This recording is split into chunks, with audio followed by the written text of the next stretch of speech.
nga pala, nandito nga pala tayo ngayon sa Hewa. And mayroon tayong i-recommend, the most highly recommended na kainan dito sa Korea. Please search for Ate Sandra. Yan, ang dami nilang menu and napaka-accommodating nila rito. Promise. Napakasarap ng ano, ang dami ko nakain. Sobra. Ang dami ko nakain, ang dami nilang pagpipilian ng foods dito. Yan. Dito, ang dami pagpipilian. Promise, busog, solid. Yeah. Ang lamig, ang lamig, ang lamig, ang lamig.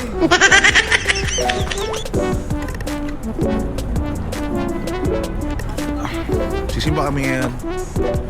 Samahan niyo kami. 1:30 pa lang start ng mass dito. Filipino mass. Busog. Sulit yung palabok.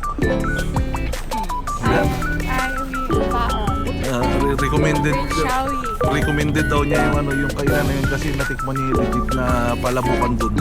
Talagang palabok talaga, masarap. Kasi literal na palabok.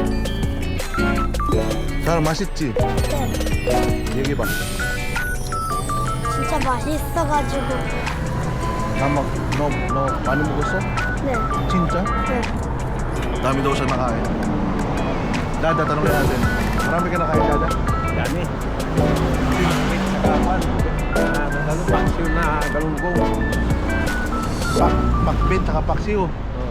Pakpak yun, saka pakpak. Pakbet, saka paksiw, pakpak.